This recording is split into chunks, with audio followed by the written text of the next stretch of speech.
name is Tom, and I am an alcoholic and a drug addict and member of Al-Anon. Lots of things brought me here, and you'll probably hear about most of them between now and Sunday. I thought, being this is a retreat and we're supposed to be so intently spiritual, I'd start off with something from Scripture if I can ever find it. That's even true with me in the book. I just don't always know where things are. Here we go. Let's try from the book of Proverbs, around chapter 23, and it says, "Who scream? Who shriek? Who have strife? Who have anxiety? Who have wounds for nothing? Who have black eyes? Those who linger long over wine."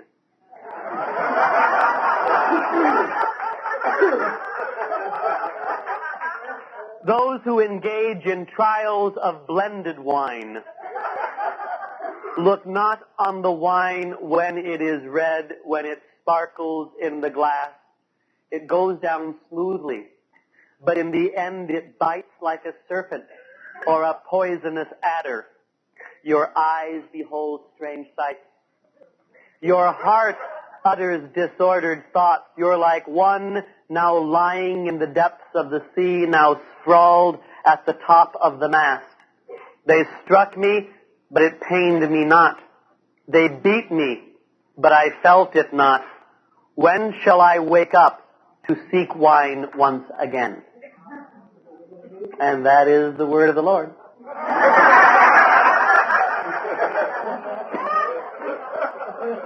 One of the things I like about that is it's clear one of us wrote it.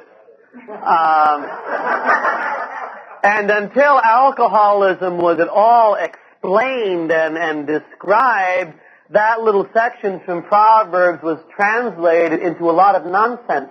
But for 1,000 years BC, it's a rather graphic portrayal of DTs, and they didn't know that. But now we know that. This is my first time at Lake Mead, and just for my information, do we have any people for whom this is the first retreat? Hands? Well, welcome. Welcome.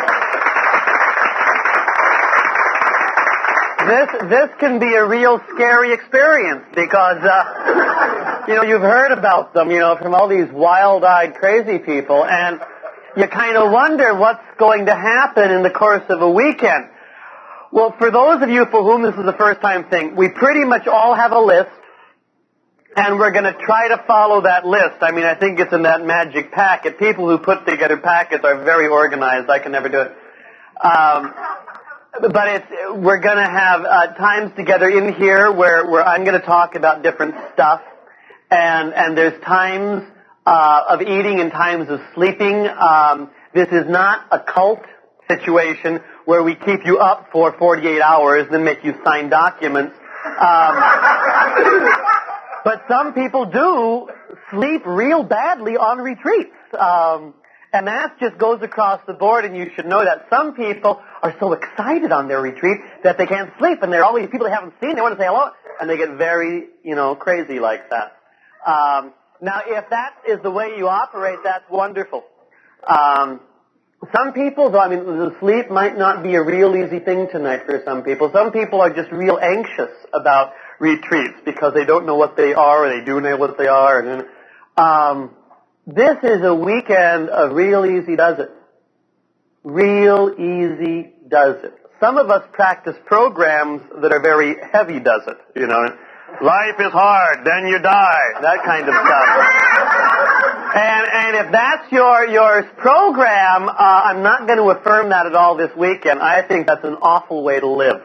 I think this is a weekend where with all the different people in here, there's a lot of different reasons. Some people come to these retreats because they haven't heard a new idea in 6 months. And they come to a retreat because hopefully they will be with some people who say some new things. or who talk in some new accents, or who bring new experience. And so some people come to retreats because they want something new, they want some content like that. Some people come to retreats because they're exhausted, especially those of us that run the world a lot.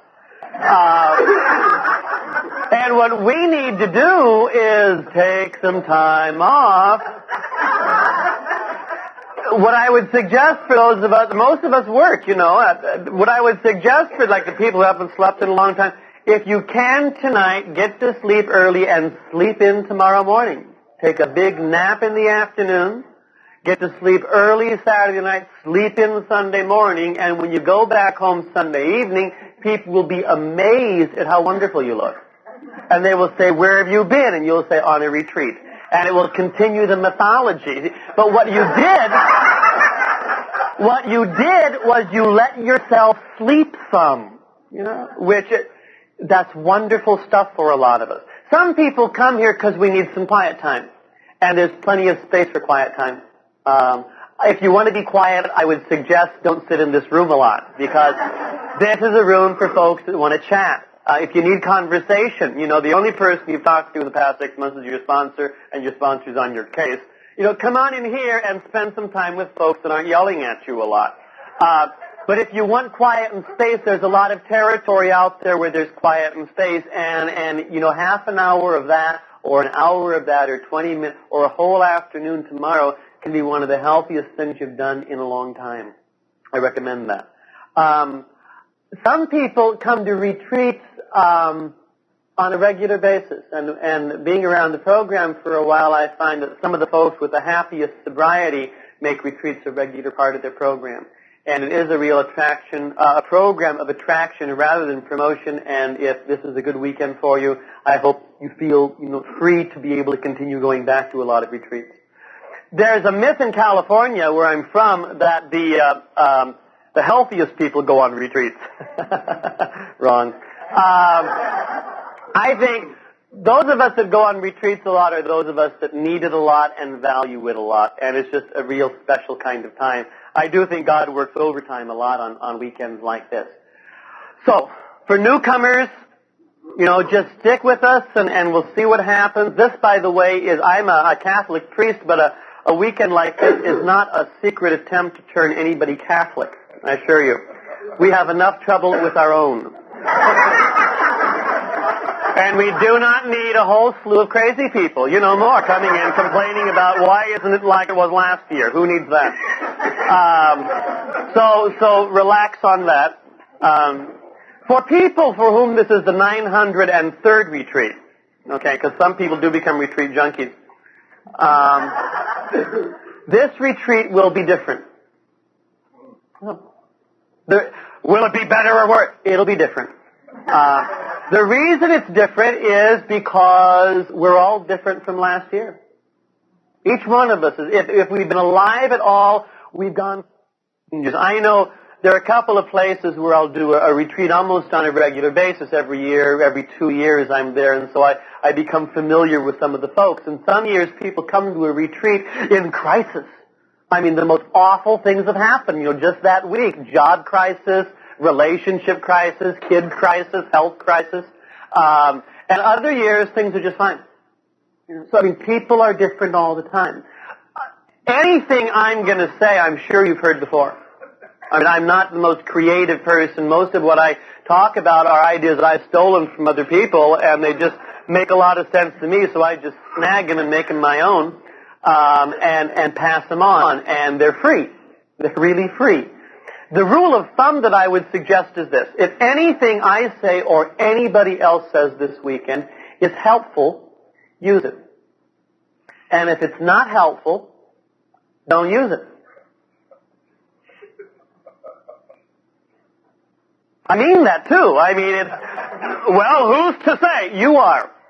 Because it might work. I do, one of the reasons I went to Al-Anon, I found out I'd be going to movies, watching a movie and saying, George should be here. Or did Sally understand that scene? Maybe I should explain it to her, because it went by awfully fast. So I would attend a lot of events for other people. And I had to find out that what I was going to do if I had to get well is I had to attend events for me. So we're all here for ourselves. Also, a lot of us live crazy lives. And we come into places like this a little obsessed and a little crazy. I assure you of this, when you return home Sunday evening, all those problems will be there. So you don't have to worry about them at all this weekend. Just leave them there and plug into now, and your 19-year-old will still be awful and 19 when you get home on Sunday. I promise that to you. You can't change him or her, but you can help yourself some. Now, one of the truly wise spiritual things I've heard in this program is not to get too hungry, not to get too angry, not to get too lonely, and not to get too tired. Most of us are all of those things. Tonight, So one of the things to take care of this weekend is halt. Slowing down some. Eating regularly. Meeting some folks, letting go of some anger. We'll talk about those things in the talk. At the different times I'm scheduled to talk, what I propose to do is wander through the 12 steps as I see them, as I've wrestled with them, as I've had any difficulty with them. Mostly I'm going to talk about my own experience, and we have plenty of seats. Come on in. Don't be shy. Or you want to eat by the cook. All right, fine. They know. Let me see. Anyway, but what I'm going to do is talk about very familiar things, mostly talking about experience and a couple of insights and a couple of opinions. On all of my opinions, by the way, I'm right. Okay. Now, some people, as we get involved in this world of recovery, and I was hearing a woman explain the other day how recovery is as progressive as the disease was. And I believe that. I think recovery is a progressive thing. And I think that recovery takes time. And I think that real is slow. I didn't believe that when I came here. I had a little difficulty with speed.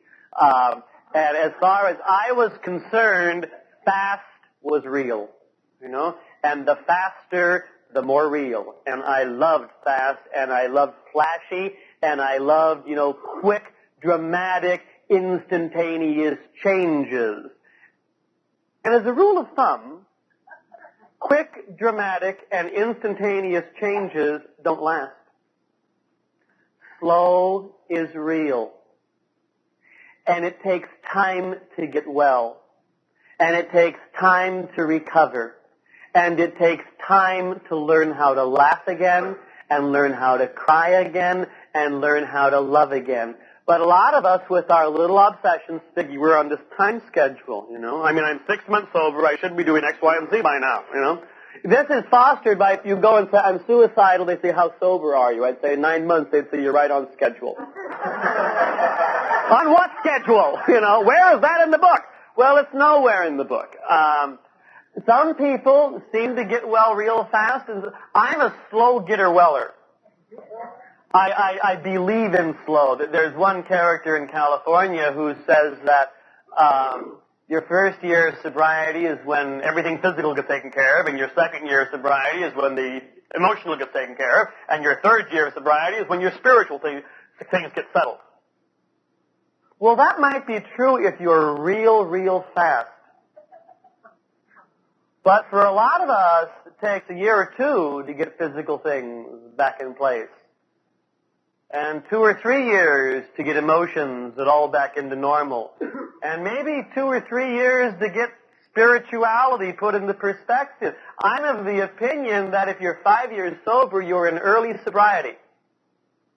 I really believe that. I'm almost 9 years sober, and I think I'm in early sobriety. I really do.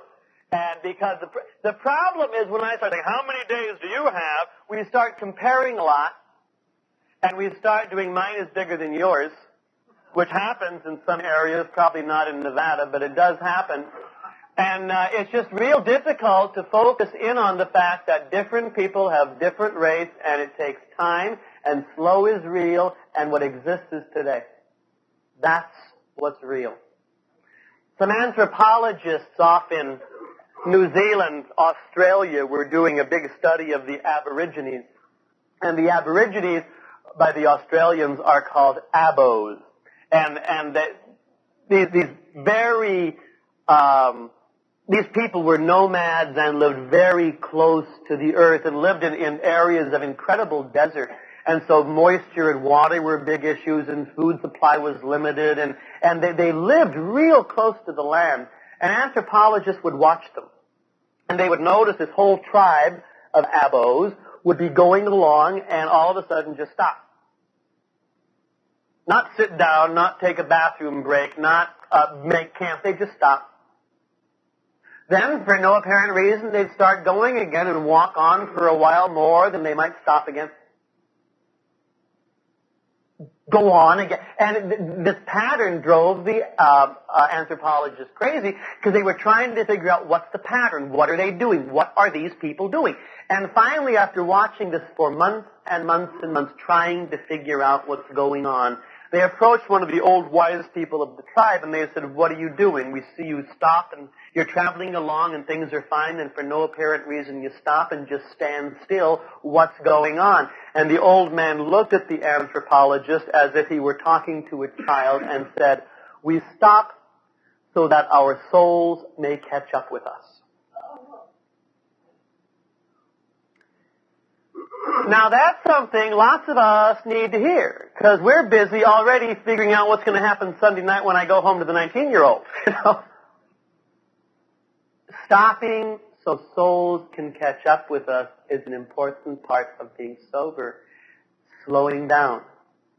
Getting in touch. When I found out when I stopped alcohol and other things that I could stay just as crazy by staying real busy all the time. And I developed a little problem with workaholism, which I'll talk about. And my workaholism is that I'm always busy but don't get much done. But I'm always busy.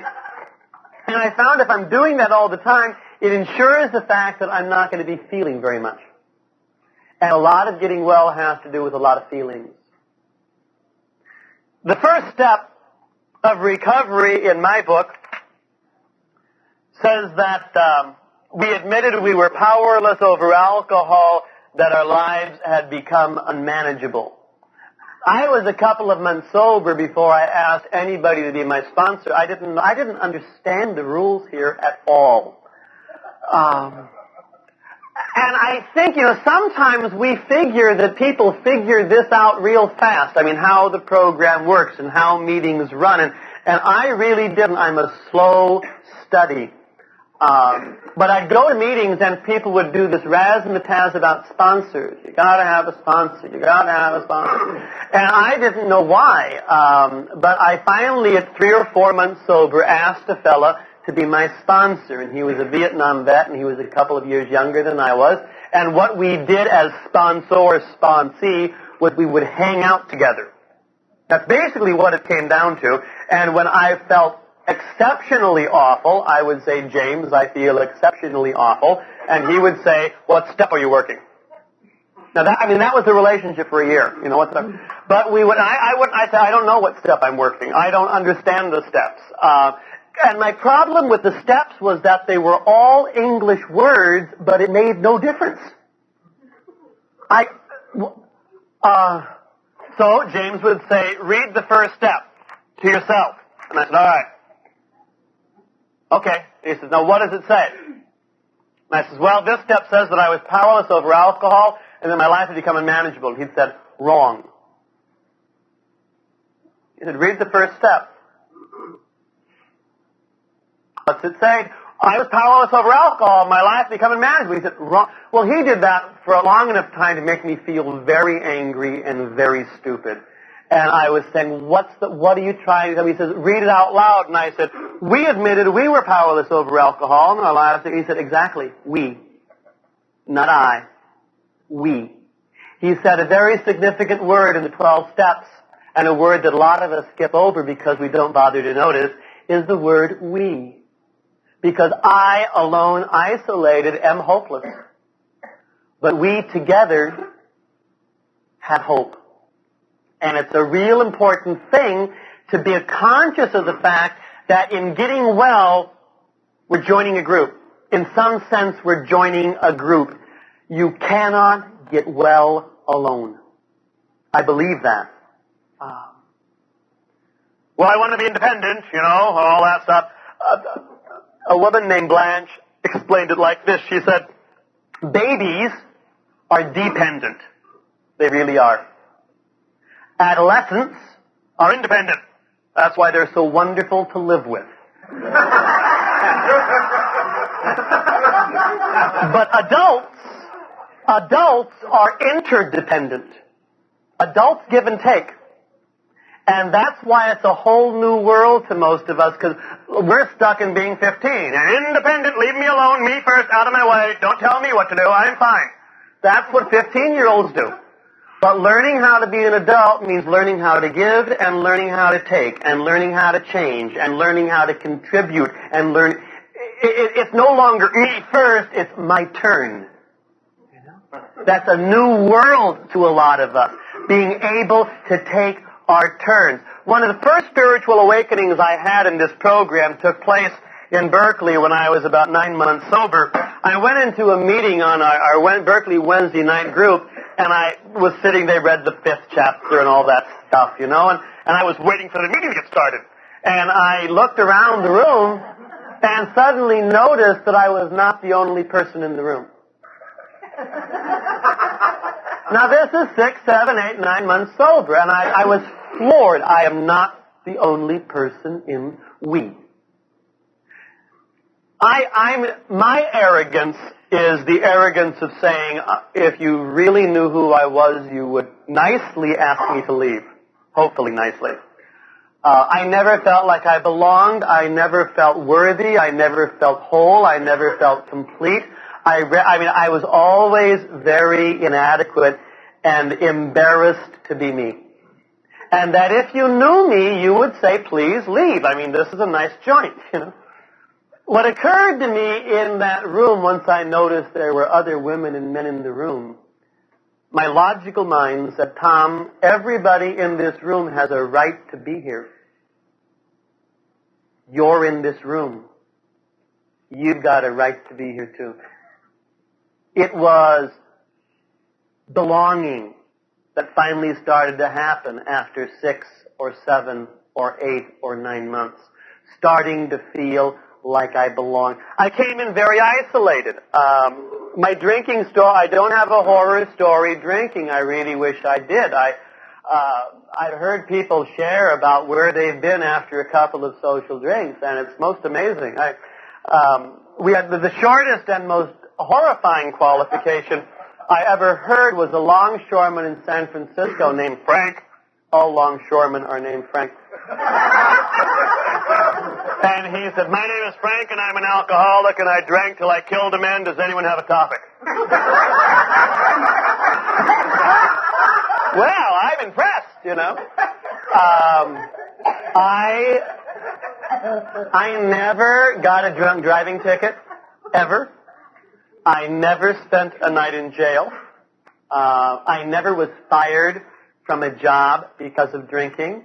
I never was thrown out of a house because of drinking. I never even got a tattoo. There are a lot of required things that I just never got around to do. But what happened to me was that I was becoming increasingly non-functional. The story of my drinking is a story of depression. All of my 20s I was very depressed, manic depressive frequently. I was able to function, but it cost me more and more to function. And I ended my drinking, I was in the end of my second year of theology at the Graduate Theological Union in Berkeley. I lived on the second floor of a building, and I stayed on the floor as much as I could because you can't fall easily. Although you still can. You get rug burns and can't remember how that happened because you were lying on the floor to start with.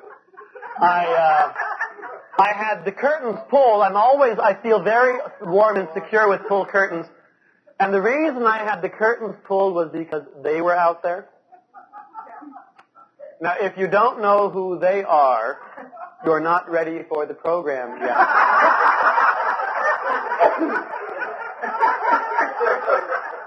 They are the ones who would follow me across campus, never during the daytime, usually at night. They would listen in on the phone. Again, not always, but regularly. What else would they do? There's a stretch of road called Highway 17, which is between Berkeley and the Oakland airport. And I would be on that, bringing people to the airport or picking them up or something. And all of a sudden, I'd be driving along in the evening and suddenly become aware of the fact that someone was in the back seat. A threatening someone was in the back seat. It wasn't like, Rebecca of Sunnybrook Farm. This was an axe murderer was in the back seat. And I could hear them breathing, and I would turn the mirror just so I could see who they were, and they'd duck, And I would pull off the road very fast, and I would stop in Safeway parking lots and jump out of the car and look in the back seat to see who was there, and they would have gotten out somehow. Well, people get very nervous in the neighborhood when you do that a lot, And I was doing that a lot. I also found, I guess politely we call this personal hygiene. Theoretically, I was all for showers. I just couldn't do much about them, however. I was exhausted. I was burned out. I was very depressed. And I found the thought of picking up a towel and a bar of soap and a bathrobe. And this was the door that you pulled on, and you opened and went out and locked it behind you because who knows, you're in Berkeley.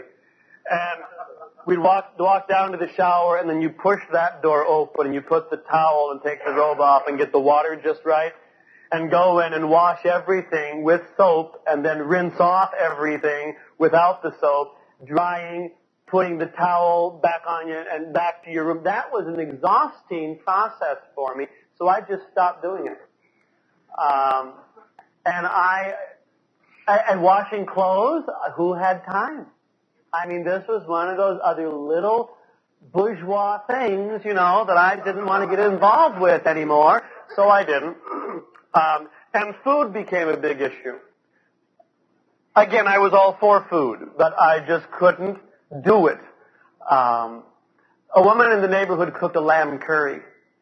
And lamb curry has a way of staying in the air. And I'd walk by her house and throw up. And reach the conclusion that I was allergic to lamb curry. Never occurred to me that alcohol may be involved with it. And just what was possible with my body was there were only two things that would stay down. One was tomato soup. And the nice thing about tomato soup was you did not have to take it out of the can to eat it. And the second thing was hot dogs. And we had a little place down the road where you can go and buy a hot dog. So for the last 6 months of my drinking, what stayed, and of course was tomato soup and hot dogs. And then of course I had to have alcohol, caffeine, and nicotine. Those were the things I needed to survive. But the food which I ate is kind of to please my mother, that would stay. Now, when I came into Alcoholics Anonymous, I didn't have a lot of suicidal thoughts. Suicide was not big on my agenda.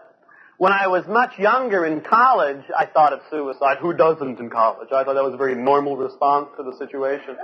And I can remember some nights things would be so crazy, and of course I would have had a couple of beers and smoked a couple of joints. Life would be so crazy, and I'd just be wound up and couldn't get to sleep, and I'd be panicky and pacing back and forth at the age of 21, 22, 23. And I'd suddenly realize that in the house we had enough sleeping pills where I could kill myself, and all of a sudden I would relax and go to bed. Knowing that they were there was really helpful. But my problem by the time I was all of 29, and at this stage of my alcoholism where I wasn't functioning real well, Suicide was not the thing. For me, the thing was insanity. The book I was reading was called I Never Promised You a Rose Garden. This is a book about a young woman who is nuts. And what happens is, when she's much younger, life is kind of awful, and she develops a fantasy world that's wonderful and filled with imaginary people. And when life got awful, she'd go visit her fantasy world. Now, a lot of us do that. The difference was that her fantasy world became very real to her. And all of a sudden, she didn't have control anymore about when she went and when she left. She would just go, and then the fantasy world became a nightmare world, where instead of it being a place of wonder and light, it was a place of awfulness and threat, and she couldn't break out of it. Anyway, at one point in the book, as she's learning, the doctor, who's a wonderful woman, is her therapist, and her doctor says, "Oh, you're feeling uncomfortable. Don't run from it. It's okay to be uncomfortable." Have we heard those words before? And the little girl was saying, "Well, I don't like being uncomfortable. I don't like the pain. I don't like these feelings." And the shrink said, "I never promised you a rose garden. I promised you won't have to live in that crazy world anymore." Well, shortly after that, the young woman discovers that sanity is a choice. And so is insanity a choice. And when I was reading that book on the floor of my room in summer of 1976, I really understood that I had a choice that I could just flip out. And the way it was, I envisioned it like this. I would go to my room and sit in my chair and start rocking back and forth.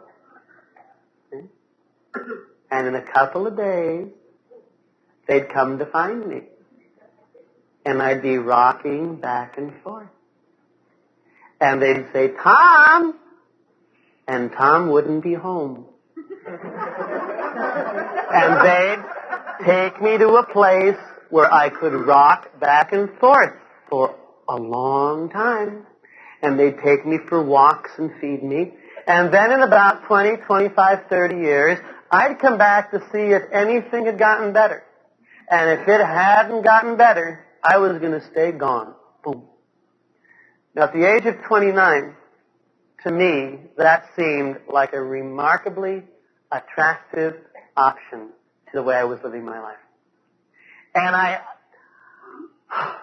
I went into men that I had lived with for some time, members of my community that I'd known since I was 18 years old.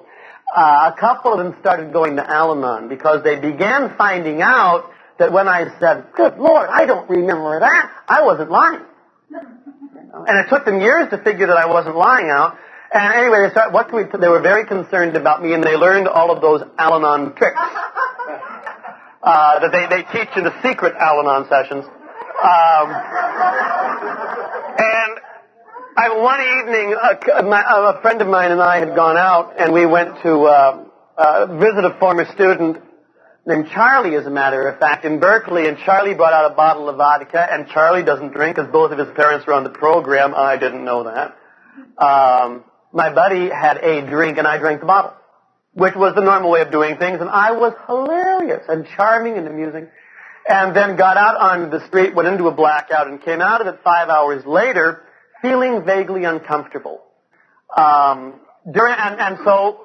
I was in my room, and I called my buddy the next morning, and I said, "Hey, what happened last night?" Now, if he was into my disease as much as he had been for years, what he would have said was, "Tom, last night you were an asshole. Period." And I was expecting that, and that I can deal with. Yes, I know it. I'll never do it again. Instead, he said, "Why don't you drop by?" I said, "Okay." So walked over to his house, had a cup of coffee and a cigarette, of course, which you need. And he said, I said, "What happened last night?" And he said, "Well, at 8 o'clock, he says, how far back do you remember?" Unfair question. And I said, "Well, I remember being hilarious about X, Y, and Z." He said, "Oh, well, let me tell you what I saw." At 7 o'clock, this was happening. At 7:15, you started doing X. At 7:30, Y began. At 8 o'clock, this went on. At 9:15, that happened. At 10 o'clock, you were on Telegraph Avenue screaming you were going to kill your superior. At 10:15, the Berkeley police attempted to arrest you. And he was just going, and you have to be going out of your way to be arrested by the Berkeley police, I assure you. And he just ran this whole thing down. Now, the way I say it was an Al-Anon trick, because he did not lecture or scream. He just told me what happened. He would just give it was like he had been taking notes. And he had. Boom, boom, boom, boom. Well, by the time he got to the time I was ready to streak the campus, we were streaking at that time, I was very, very much afraid, and I reached this conclusion. I can no longer drink with my friends.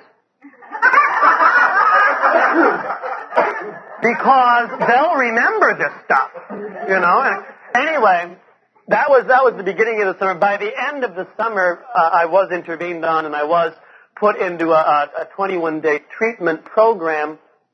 And I also, this treatment program was very heavily oriented to eating and AA. If you eat more than you have, that will help, and go to AA. So I went to my first meeting as an Alcoholics Anonymous.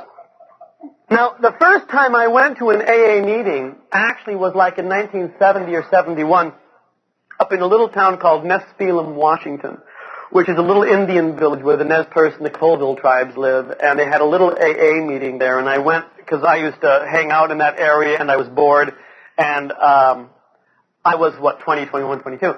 I was real impressed with you people. You talked about feelings, and I had never talked about feelings, and you talked about, real things, and I was very impressed and said nothing to you because I wasn't done yet. The second time I came to see you was in August of 1976, and I was done. My first day without a drink is a Wednesday. How do we remember these things so clearly? It was a Wednesday in the middle of August during the Republican National Convention of 1976. Gerald Ford had just been nominated for president. Remember him? And I was saying, what happened to Nixon? I was busy there for a while, and I missed the resignation. Anyway, I went to a Friday night meeting in Oakland, which is the next town from Berkeley. And I called the AA Central office that Wednesday. I knew I had to stop drinking, and I smoked a little dope, but I had to, that day. And I called the AA Central office, and I said, is there a meeting of Alcoholics Anonymous anywhere in the Bay Area this weekend? Because I knew nothing about you. I didn't know you had a zillion meetings, And they said, yes, there was. I'm real glad, by the way, that there was someone there who answered the phone. And she didn't say, who is this call for? She just, because I don't know what my friend, she just gave the information that I asked for. I wanted where there was a meeting, when there was a meeting, and do I just show up? And she gave me the response. A couple of years after that, by the way, I was working in Stockholm, Sweden, and I was going to be there for the summer. And I landed, and the first thing where I go to a new town is I usually call the AA Central office and find out where there's a meeting. And I call the Central office in Stockholm on like a Tuesday afternoon and got a tape in Swedish, mind you. And I had to play it a couple of times because my Swedish was not that good. But the tape said, hi there, this is your AA Central office, and we are usually open from Mondays. We are usually open on Mondays from 4 until 6. This is Tuesday. How do I get from Tuesday? I had no idea where a meeting was. I was just horrified because there was no one to answer the phone. But they did. I bumped into folks and did make a meeting that night through God's grace. But I was thrilled that there was someone there to answer the phone when I called. I think service very frequently is very easy and very simple. And people who answer phones at central offices do an incredible amount of service. because it was my first contact for me was that woman on the phone. I never got her name. I don't know if she was older, younger, blacker, whiter, gayer, straighter, fatter, thin. All I know is she was a voice on the phone that told me where there was a meeting. And I'm very grateful to her, whoever she is. And so I got through Wednesday and I got through Thursday, and Friday morning I drove over to the meeting to find out where it was, and I hate being late, and went back home and waited, and then went to the meeting, and it was an old-timers meeting. Now, I was 29 years old, 29, and I was very obsessed with age. I thought I was the youngest person in the history of the world that had to get sober. Okay. And I thought it was very unfair and very ugly, and I was willing to stop drinking when I was 65, but how can they call me up short when I have 40 glorious years of drinking ahead of me? Awful. So I walked into this meeting, and it was a tiny little meeting, 12, 18 people, somewhere in there. You know how those numbers merge? And I sat down at the table because I didn't know you could sit in the back. And I grinned. What I have discovered is if you don't want people to talk to you, bring a book. And most people don't bother you at all if you're reading, even if it's upside down, unless God has just talked to them that morning. Then you're never going to get them to shut up. But, they want to tell you about it. So I forgot my book, and what I discovered, though, was when you don't have a book and you don't want people to talk to you, grin. Because they'll think you're on authority. And just nod a little, and they're fine. So I nodded and grinned, and the meeting started. And this old-timer, little tiny white Tom Dewey mustache, the people in this room, my hair was a lot longer than I was supposed to. The people in this room all were short-haired. They all were clean-shaven. Most of them wore polyester. Most of them had socks on. And most, including the women, wore tattoos. This was your AA meeting, real AA. So I just sat there grinning, and this old-timer, who was 1 billion years old, said that we all knew his story, and he wouldn't bore us with it. And everyone in that room burst into laughter. They were laughing and screaming. I laughed too. I didn't know what he was talking about, but what was clear to me was if you want to survivors, one way you survive is by fitting in. Do not look like you don't belong. Do not look like you don't understand. They think it's funny. I think it's funny. But what my head was saying was, and this happens a lot, I'm talking, my head is working, my head was saying, Tom, you should have been here last week when he told his story. And you've always been like this. You have always been late for the crucial class. When the term paper assignments were given, you were out. When the rules of the game were explained, you were in the bathroom. So what I have done for years is play catch-up. And that's what I was going to do. Is act like you know what you're doing. The antennae are way out to here, so you're picking up everything, and you'll find out how to act and get out of the room alive. And that's how get out alive is real good. Right. There was a guy there talking next, and he said that he had a real good week. I think the topic was, how was your week? It was one of those meetings. And he said that he had had such a good week that afternoon he kept the front lawn. I did not want what he had.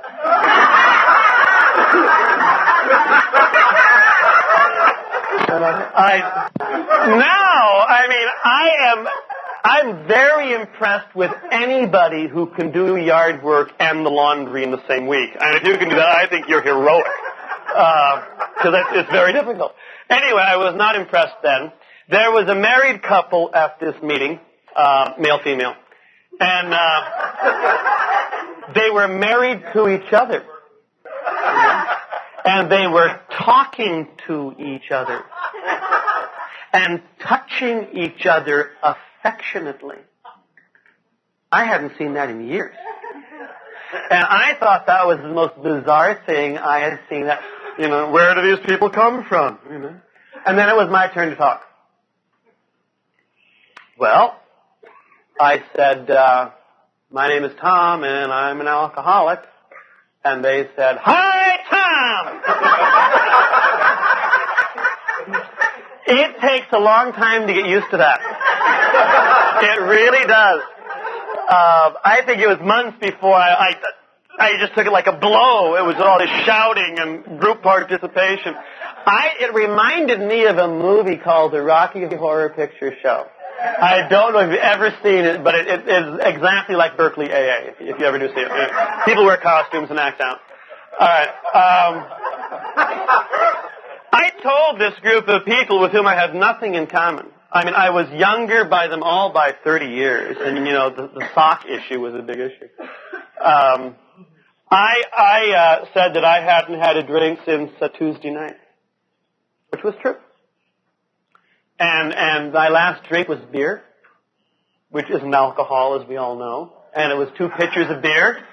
And I did not get drunk. I mean, if I knew that was going to be my last drink, I would have done it differently. With the bottle in a motel room, but it was just awful. I just went to the bathroom a lot. When I told this ancient, short-haired, clean-shaven, sock-wearing, tattooed group of women and men that I hadn't had a drink since Tuesday night, they burst into applause.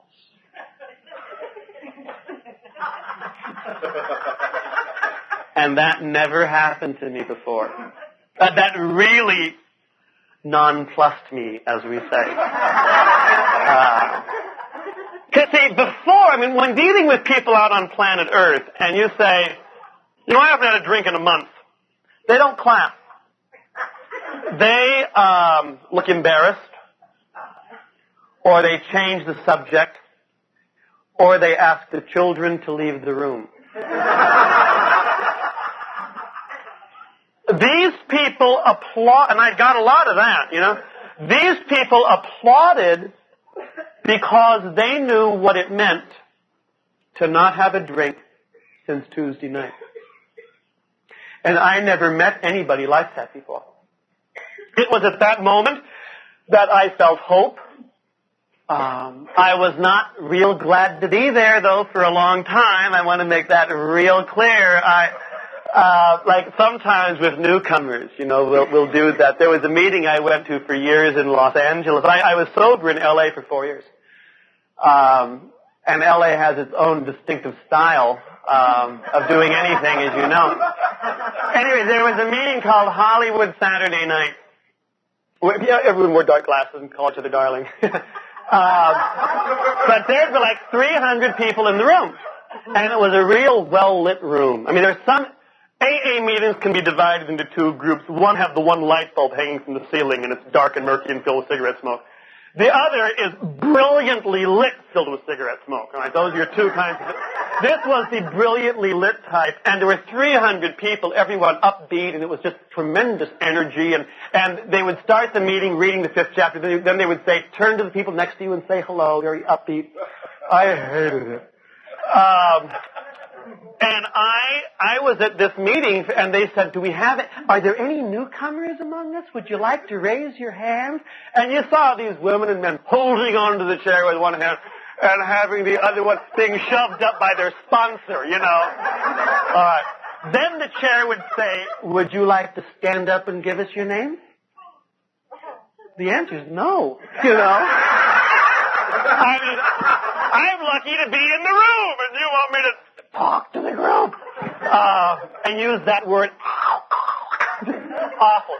So I was not happy for a long time. To be a footnote on that, I started hearing the people who were grateful alcoholics or happy alcoholics. We had a guy in L.A. Skid Row. His name was Charlie, and he says, "My name is Charlie. I'm a lucky alcoholic."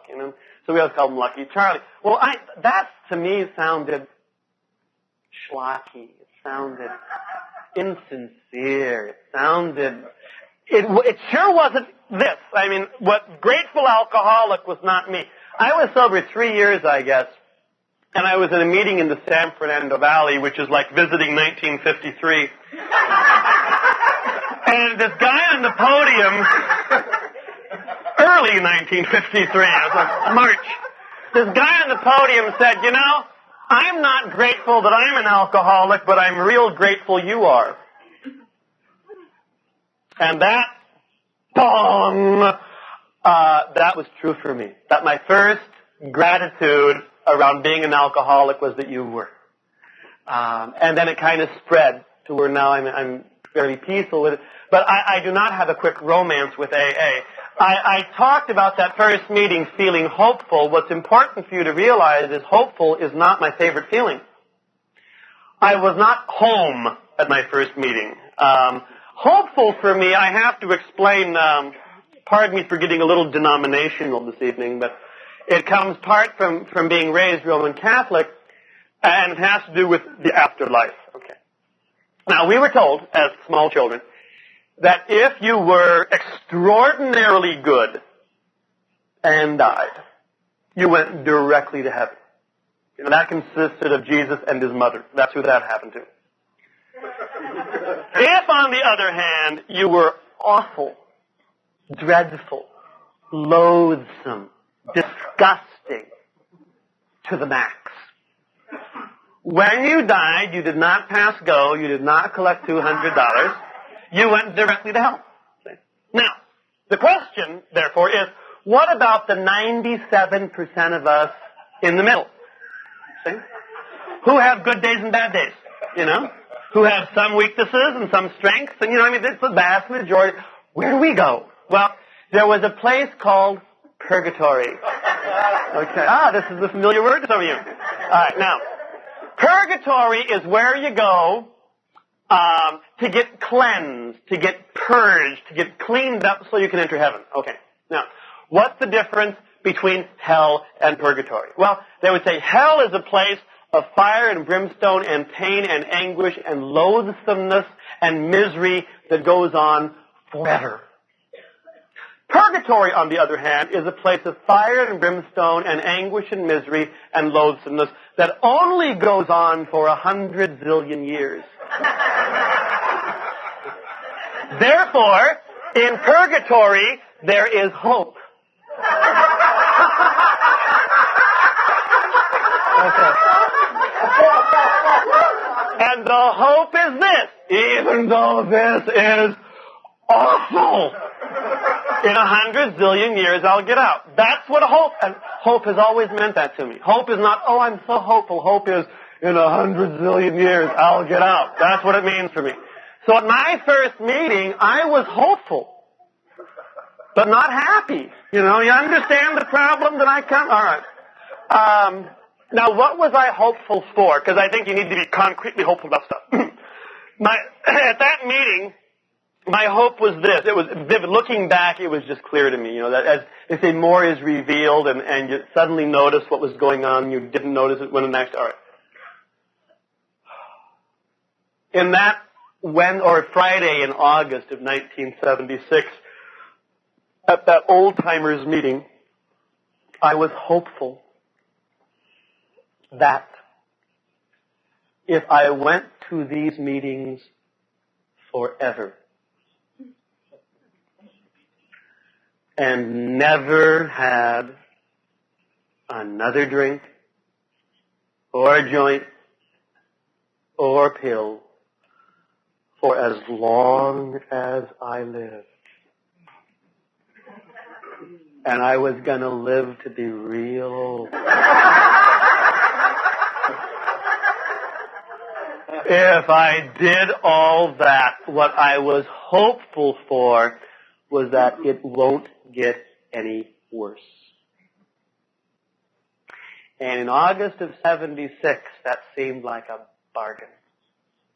I mean, I was willing to, I knew I'd never laugh again. I knew I'd never trust anybody again. I knew I'd never feel well again, and I knew I'd never feel energy again. I mean, I was a very depressed, burned out, exhausted person when I came here.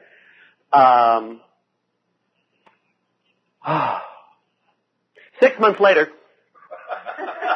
I was taking a class in the theology of hope and at the Theological Union. and we read books, and most of the books were by German theologians.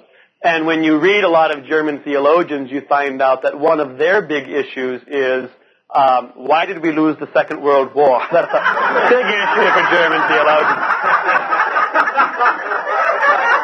Anyway, we had to concretely share something hopeful. I remember this vivid. It was we would meet in my room, as a matter of fact. There were 5 of us. It was a seminar.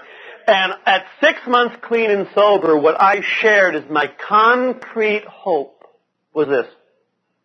Right now, I'm hopeful that I could die without being institutionalized.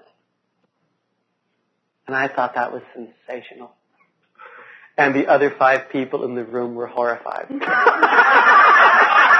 Just horrified. And it occurred to me, I didn't try to explain a lot, and I'm glad that I had that presence of mind. Because these were earth people. These people didn't know the magic of getting through any given 24-hour period without having to drink or fix or pee on yourself. They didn't know. And I remember going back to my home group and telling them about my change in hope, that I thought I'm pretty sure I could now die without being institutionalized, and they clapped. It's real different. One of the reasons I go to meetings is because people understand. And they're not easily horrified. Where some folks out on the planet panic easily. You know that. Okay. It's 9 o'clock. I'd like to end in about 4 minutes, just so you can, plan your whatever you're going to do in 4 minutes. But I'd like to mention this. Sometimes, tomorrow morning, I want to talk about God, and I want to talk about spirituality a lot. Not that by a lot, I don't mean, for 4 hours. I mean, there are some ideas I want to say about that, because I think there are important things to say about both of those topics. About being a spiritual person. The book says the spiritual life is not a theory. It has to be very practical. And I'm of the school of thought that says spiritual things are very practical and very simple. Spiritual things are not having great insights. My best insights occurred after a couple of social drinks. I do not need insights. Insights are not my problem. My problem is action and living. And therefore, spirituality has to be concerned with the way I act and the way I live. And not the way I act by myself alone in my room. Nothing gets worked out alone in your room. Have you noticed that yet? Let's run it through one more time. If I start, let me figure it out again, alone in my room. It doesn't work. What spirituality concerns is my relationship with other people and with my higher power and with myself. It is relational. It is relational. And a healthy spirituality connects me to the world. It connects me to my community. It connects me to my sisters and brothers. It's not something that divides, it's something that connects. But a lot of us start hearing all this spiritual talk and we figure we have to get holy real fast. So what does that mean? Well, Monday I stopped drinking, and Tuesday I stopped dope. And Wednesday, no more sugar for me. Not me. Thursday, throw away the cigarettes. Friday, start jogging just a little. Saturday, you're looking at the want ads for marathons. Where can I run for a marathon? On Monday, you're on the microbiotic diet. And on Tuesday, you're drunk again. And you can't figure out what happened. I was going so good. Let me tell you what happened. Thomas Aquinas is a 13th century Dominican and compulsive overeater who was so huge that they had to cut a place for him out in the table so he could move up a little closer just to nosh. Okay, that's Thomas Aquinas. But Aquinas was a brilliant man and a genuinely good human being. And one of the bumper stickers he came up with was this. He said, "Pray that you don't run faster than God's grace." And I think lots of us need to hear that on a regular basis. Not to run faster than God's grace. So, we're sober and we're going to do a retreat and now we're going to get real spiritual. Where are all the spiritual books? Why don't I start reading the Bible with Genesis? See? Well, my suggestion on that is this. If you think you should read the Bible to get well, start it when you're around 5 years sober. 5 years of good sobriety with a sponsor who does not put up with bullshit.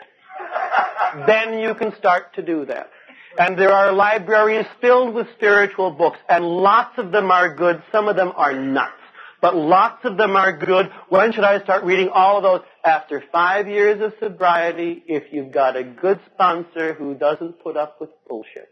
Well, what should I do between now and 5 years? This book is called Alcoholics Anonymous.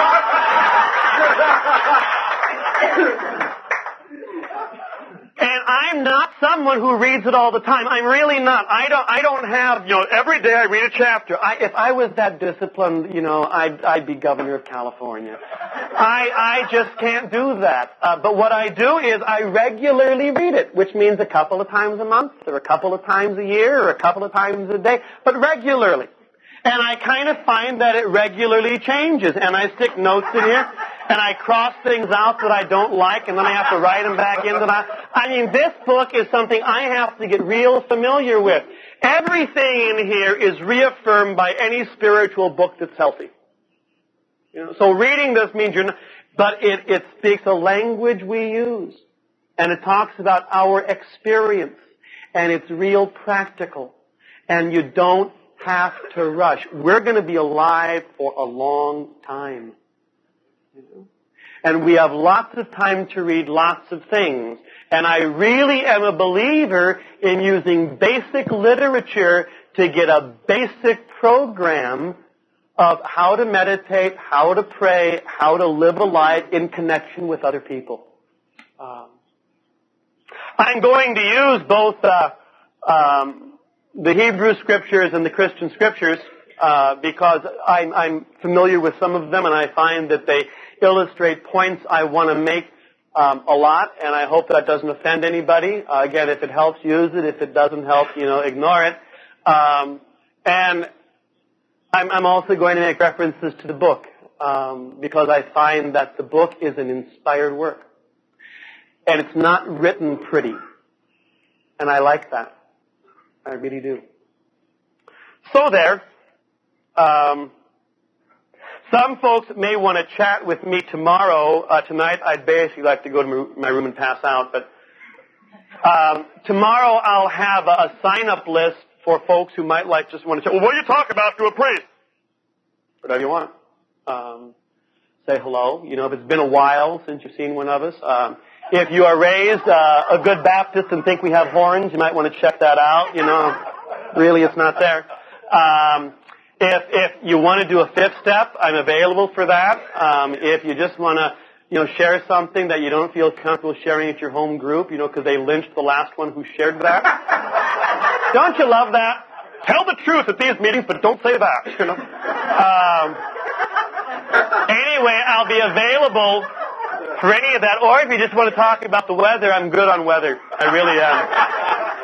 So I'll make it 20-minute slots, and 20 minutes isn't a lot of time, but it is still a certain amount of time that we can use, and I'll be available in the morning, in the afternoon, and tomorrow evening, and sometime on Sunday. And I'll probably have that over by the table as we go in, just so you can sign up tomorrow. Okay? Any questions or insights, or have I offended anybody? If I haven't, you haven't been listening, Okay. Why don't we end in the usual fashion?